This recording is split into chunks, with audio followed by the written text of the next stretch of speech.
नमस्ते बच्चों, इस वीडियो में हम सेबी के बारे में डिस्कस करेंगे। बेटे, ये securities and exchange board of India, भारतीय प्रतिभूति एवं विनिमय बोर्ड, ये हमारे वित्तीय बाजार वाले चैप्टर का लास्ट टॉपिक है बेटा। इसके बाद में हमारा केवल एक चैप्टर बचेगा, विपणन प्रबंध। ओके।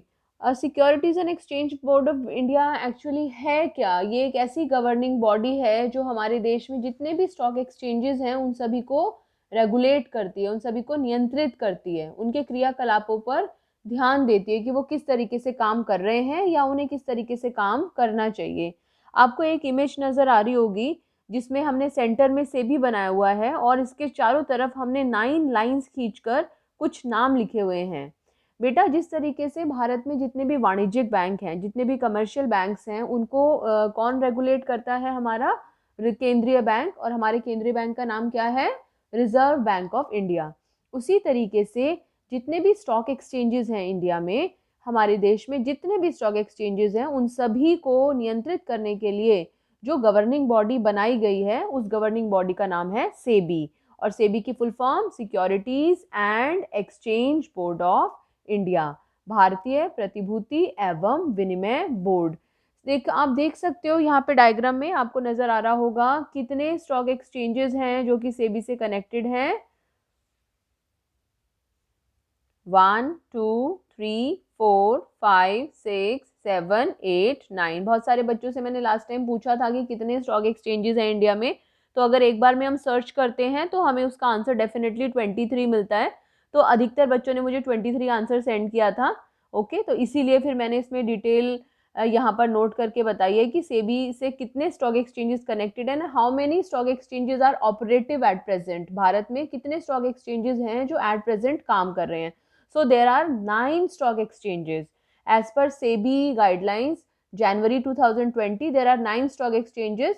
वैसे ऐसा कोई क्वेश्चन या फिर इस तरह से इन सब की फुल फॉर्म या वो कौन से स्टॉक एक्सचेंजेस हैं, ये सब हमारे सिलेबस में नहीं है बेटा। लेकिन फिर भी हमारी नॉलेज के लिए हमें पता होना चाहिए कि how many stock exchanges are operative in India at present. So presently there are how many stock exchanges? 9 stock exchanges. उनके नाम अभी देखते हैं क्या क्या है, पर उसको याद करने की बिल्कुल भी जरूरत नहीं है। So this is just only just for information कि सेबी की जनवरी 2020 की अपडेट के अनुसार भारत में 9 स्टॉक एक्सचेंजेस हैं।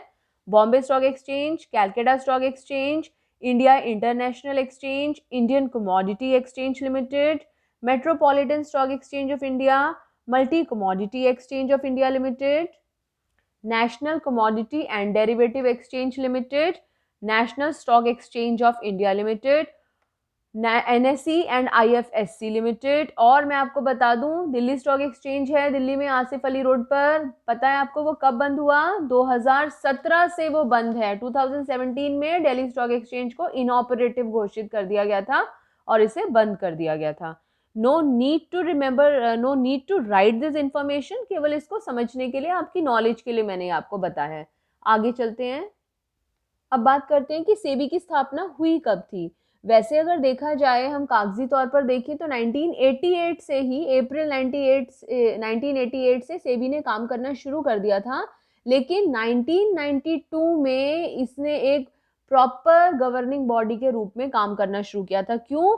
क्योंकि 1992 में सेबी एक्ट 1992 पास किया गया था और उसके अंतर्गत फिर इसे एक वैधानिक निगम के रूप में स्थापित किया गया था।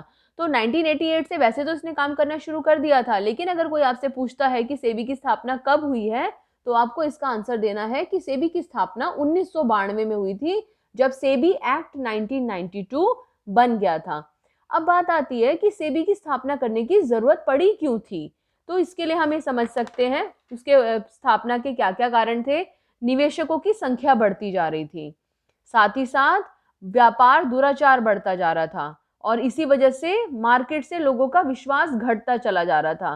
धोखाधड़ी बढ़ती जा रही थी, ईमानदारी घटती जा रही थी और लोग जो है वो नियमों की अवहेलना कर रहे थे, नियमों का उल्लंघन कर रहे थे। इन सब चीजों के कारण जो मार्केट थी वो इतनी रिस्की हो चुकी थी कि लोग उसमें पैसा इन्वेस्ट करते हुए, जो निवेशक थे, जो इन्वेस्टर्स थे, वो उसमें पैसा इन्वेस्ट करते हुए डरने लगे थे। तो इसलिए सेबी ने एक प्रॉपर गवर्निंग बॉडी के रूप में एक प्रॉपर डंडा लेके वो सारी कंपनीज और जितने भी मध्यस्थ थे उनके ऊपर आई और उनको रेगुलेट किया।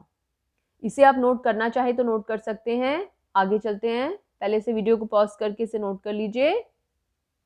अब हम बात करते हैं कि सेबी की स्थापना के उद्देश्य क्या है। What are the objectives of setting up of securities and exchange board of India. तो हेडिंग डाल लीजिए, सेबी के उद्देश्य, इंपॉर्टेंट है ये। फर्स्ट पॉइंट, इसको हम कैसे याद कर सकते हैं कि किस किस की आवश्यकताओं को पूरा करने के लिए सेबी की स्थापना की गई थी। सबसे पहले निर्गमकर्ता। देखो निर्गमकर्ता कौन, वो कंपनीज जो कि मार्केट में शेयर्स इशू करना चाहती हैं। अब वो कंपनीज तो शेयर्स इशू करना चाहती हैं, अपने शेयर्स को बेचना चाहती हैं, लेकिन उन्हें कोई ऐसी मार्केट ही नजर नहीं आ रही जो कि सेफ हो, जहां पर इन्वेस्टर्स उनसे मिलना चाहें। तो सेबी का पहला उद्देश्य था उन निर्गमकर्ताओं के लिए, उन कंपनियों के लिए ऐसा बाजार उपलब्ध कराना जहां वो आसानी से, या फिर जहां से वो आसानी से वित्त इकट्ठा कर सके, वो आसानी से इजीली अपना जो भी फाइनेंस उन्हें चाहिए वो इकट्ठा कर सके। सेकंड पॉइंट, निवेशकों के लिए क्या उद्देश्य था सेबी की स्थापना का। निवेशकों के हितों की रक्षा करना और उनको शिक्षित करना और मार्गदर्शित करना। तीन बातें आपको याद रखनी है, उनके हितों की रक्षा करना, उनको शिक्षित करना और उनको मार्गदर्शित करना। तीसरा, तीसरा कौन था जिसके लिए सेबी की स्थापना हुई। मध्यस्थ, मीडिएटर्स। मध्यस्थों के लिए आचार संहिता बनाना। कौन होते हैं मीडिएटर्स, जो कि निवेशक और कंपनी दोनों के बीच में काम करते हैं, इन्वेस्टर्स को, निवेशकों को शेयर्स खरीदने में मदद करते हैं। आपने देखा जब हमने शेयर बाजार में ट्रेडिंग प्रक्रिया डिस्कस की थी पिछली वीडियोस में, तो उसमें हमने कहा था मध्यस्थ कौन होते हैं, ब्रोकर, दलाल, मर्चेंट बैंकर्स, पोर्टफोलियो बैंकर्स, ये कंपनी और निवेशकों को जोड़ते हैं, एक निवेशक को दूसरे निवेशक से जोड़ते हैं। ये जो मध्यस्थ होते हैं इनके पास बहुत पावर होती है। जब हमारे पास बहुत ज्यादा पावर होती है तो हम उस पावर का गलत इस्तेमाल भी कर सकते हैं कई बार। तो इसलिए इन मध्यस्थों के लिए आचार संहिता बनाना और ये देखना कि ये मध्यस्थ उसका पालन करें। चौथा कौन बचा, व्यापार दुराचारों को रोकना। इन सभी के लिए, कोई ये कंपनी कोई व्यापार दुराचार ना करे, ये मध्यस्थ कोई व्यापार दुराचार ना करे, क्योंकि सबसे कमजोर इन तीनों में कौन है, निवेशक, इन्वेस्टर। तो इन्वेस्टर के हितों की रक्षा के लिए ये सारे काम किए गए। कंपनी आसानी से पैसा इकट्ठा कर सके, निवेशकों के हितों की रक्षा हो और मध्यस्थ सही तरीके से काम करे और वो कोई व्यापार दुराचार ना करे। तो चौथा उद्देश्य है व्यापार दुराचारों को रोकना और इन सबको से मतलब कौन है, निर्गमकर्ता मतलब कि कंपनी, निवेशक और मध्यस्थ। निर्गमकर्ता और निवेशकों के बीच में कौन है, मध्यस्थ। इन तीनों को एक सुरक्षित बाजार उपलब्ध कराना। तो सेबी के चार उद्देश्य कैसे याद करेंगे, तीन पार्टीज के नाम से और एक कॉमन। पहला, निर्गमकर्ता को क्या चाहिए, ऐसा बाजार जहां से वो पैसा ले सके। निवेशक को क्या चाहिए, ऐसा बाजार जहां पर उसके हितों की रक्षा हो। मध्यस्थ को क्या चाहिए कि वो दोनों को अपनी सेवाएं प्रदान कर सके और सही से आचार संहिता का पालन करे। और व्यापार दुराचारों को रोकना और इन सब के लिए एक सुरक्षित बाजार उपलब्ध कराना। इसे नोट कर लीजिए, बहुत इंपॉर्टेंट है। और अगर कभी कोई हमसे एक लाइन में पूछे कि सेबी का स्थापना का मुख्य उद्देश्य क्या है, तो हम बता सकते हैं कि सेबी की स्थापना का मुख्य उद्देश्य निवेशकों के हितों की रक्षा और उनका विकास है। तो निवेशकों के हितों की रक्षा और उनका विकास सेबी का मुख्य उद्देश्य है। अगली वीडियो में हम सेबी के कार्य के बारे में डिस्कस करते हैं। पहले इसे यहाँ तक नोट कर लीजिए। अभी तक जितना पढ़ा उस पर एक छोटा सा क्विज। सेबी की full form, securities and exchange board of India, भारतीय प्रतिभूति विनिमय बोर्ड। भारत में कितने स्टॉक एक्सचेंजेस हैं, 9 स्टॉक एक्सचेंजेस। सेबी के उद्देश्य कितने हैं, 4। नंबर 1, निर्गमकर्ताओं को बाजार उपलब्ध कराना। नंबर 2, निवेशकों के हितों की रक्षा करना। नंबर 3, मध्यस्थों के लिए आचार संहिता बनाना। नंबर 4, इन सब के लिए एक सुरक्षित बाजार उपलब्ध कराना। दोबारा रिपीट करते हैं, निर्गमकर्ताओं को एक अच्छा बाजार उपलब्ध कराना, फिर निवेशकों के हितों की रक्षा करना, फिर मध्यस्थों के लिए आचार संहिता बनाना और इन सब के लिए सुरक्षित बाजार उपलब्ध कराना और व्यापार दुराचारों को रोकना। क्लियर है?